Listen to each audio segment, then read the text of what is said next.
Bienvenue sur le podcast d'Amanaska, le premier compagnon de voyage à vous proposer de découvrir Bali et les îles indonésiennes, tout en partageant avec vous des conseils, des informations pratiques, de l'actualité, pour préparer votre voyage et le vivre autrement. À travers nos expériences, nos coups de cœur, les histoires d'hommes et de femmes inspirants, nous allons vous raconter ce pays que nous aimons, où nous vivons. Vous faire découvrir des traditions millénaires, des cultures ancestrales et un quotidien que nous partageons avec le peuple qui vit sur l'île aux 1000 temples.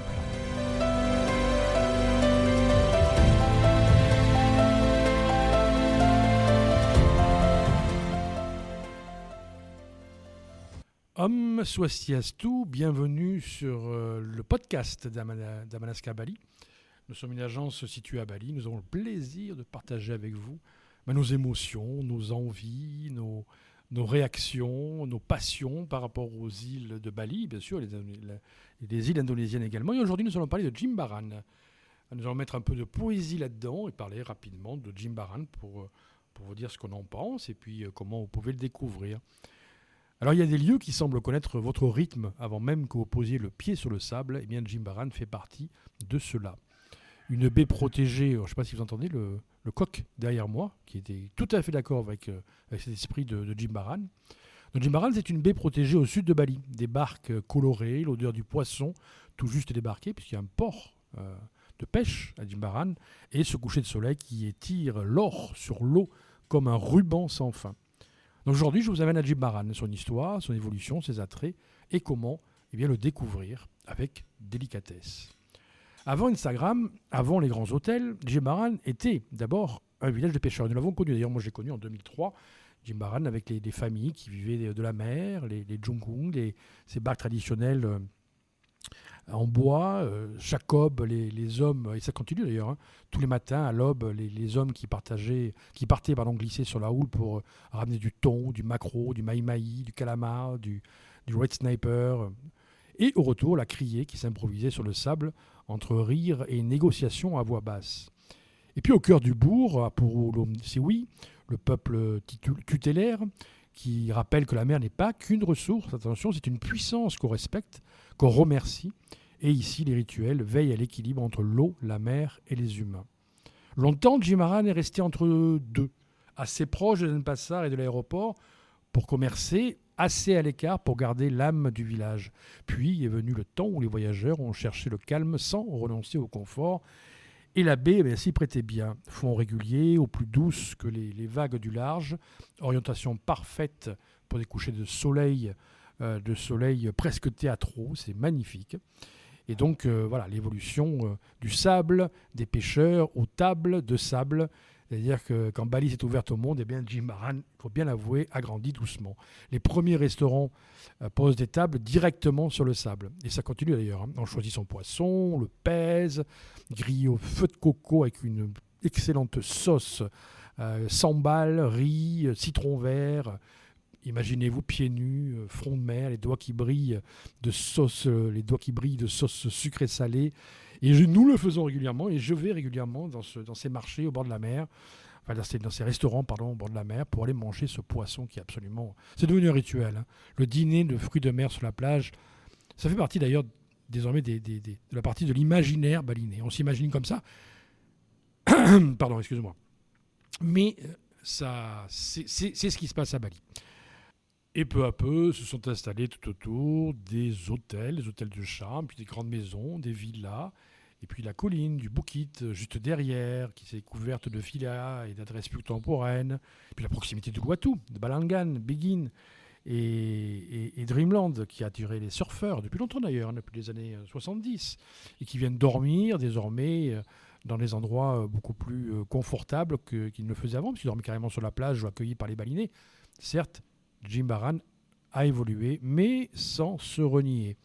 Disons qu'elle s'est professionnalisée et a appris à accueillir, mais le cœur du village bat toujours au rythme des retours de pêche et des cérémonies. Bien sûr, encore une fois, Jimbaran a changé, s'est modifié, mais on y retrouve vraiment des endroits très agréables. On trouve la baie, la douceur, la famille, la forme en croissant protège les grosses vagues. Vous pouvez aller dans des endroits pour nager, pour marcher avec les enfants, jouer dans la mousse sans avoir les grosses vagues. Des fins d'après-midi qui deviennent un salon à ciel ouvert, vendeurs de maïs grillé, ballons qui roulent, enfants qui rient. C'est vraiment là aussi, des balinés qui viennent sur la plage pour assister au coucher de soleil et qui sont là avec vous et qui fêtent cette cérémonie. Et puis, on vient de le dire, les dîners au bord de l'eau avec cette possibilité de choisir son poisson et puis de manger directement à l'entrée des Warung, regarder le ciel basculer dans l'oranger, c'est magnifique. Et puis le matin, c'est pas un lever carte postale comme à l'ouest. Mais ce matin appartient aux pêcheurs. Et donc, à partir de 6 heures du matin, vous pouvez voir ces pêcheurs qui reviennent, qui manipulent le poisson et qui discutent avec d'autres pour négocier le prix du poisson. Vous pourrez goûter des brochettes de calamar ou encore une fois de kingfish. Et puis, surtout, le regard humble et curieux des balinés qui est toujours là. Donc voilà, c'est ces moments que nous aimons à Jimbaran.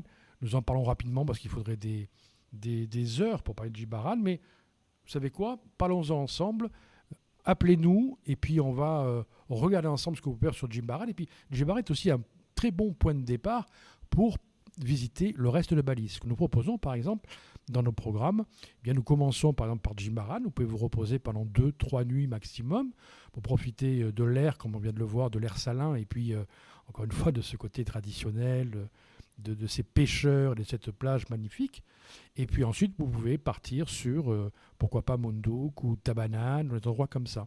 Nous, on aime bien commencer par une petite pause pour vous remettre du décalage horaire, bien sûr, et puis aussi profiter un peu de Bali et puis un petit peu de l'océan et la force de l'océan. Puis encore une fois, il y a de très très belles plages si vous voulez surfer. Mais attention, il faut un très bon niveau pour surfer sur Jimbaran ou Uluwatu ou à côté. Et puis on termine aussi nos programmes souvent par Jimbaran. Nous avons des très jolis hôtels en bord de mer qui sont vraiment hyper agréables, protégés pour pas que vous ayez les grosses vagues. Et là aussi, on termine par 2, 3, 4 nuits sur Jimbaran pour profiter de Bali avant de repartir, puisque l'aéroport ne se trouve pas très loin. Il se trouve à environ une demi-heure maximum quand il y a beaucoup de circulation. Mais bon, en général, c'est 20 minutes pour aller jusqu'à l'aéroport. Et puis, si vous faites les îles Gili, c'est pareil. Les îles Gili, vous le savez, je vous l'ai dit dans le dernier épisode, juste celui d'avant, je vous expliquais qu'il était très important, quand vous êtes allié sur les Gili, de ne pas prendre le dernier jour retour Gili et aéroport, parce que vous risquez de louper votre avion suivant les horaires des bateaux, qui sont toujours un peu toujours approximatifs. Donc vous pouvez tout simplement arriver des Gili, vous faites une nuit à Jimbaran et vous repartez à l'aéroport. Comme ça, vous êtes confiant, vous êtes sûr de ne pas louper votre avion. Voilà un petit tips encore de la part d'Amalaska. N'hésitez pas à nous contacter. Voilà, c'était une présentation rapide de Jimbaran que nous aimons tout simplement. Et on avait envie de donner un petit peu de poésie à l'intérieur. J'espère que ça a réussi. En tout cas, n'hésitez pas à nous appeler, n'hésitez pas à nous rejoindre. Et merci d'avoir écouté cet épisode. Une chose importante, si vous souhaitez, comme d'autres voyageurs nous l'ont demandé, que nous parlions d'un sujet particulier sur le podcast, on peut le faire sans problème, c'est avec grand plaisir. Donc là, on a fait la fois dernière, on a parlé de 5 pièges à éviter. Ça venait de nos voyageurs qui nous disaient, ça serait bien d'en parler parce qu'on ne se rend pas compte du temps qu'il faut ou ce qu'on devrait faire. Donc n'hésitez pas à nous contacter, comme ça on pourra faire un podcast collectif où tout le monde pourra profiter de vos questions, de vos interrogations. Merci de partager bien sûr ce podcast. Et puis surtout, une chose importante qu'on ne vous demande jamais, c'est qu'en fait, de laisser tout simplement des avis sur Apple Podcast. Laissez des avis sur Apple Podcast, mettez des étoiles, c'est tout simple.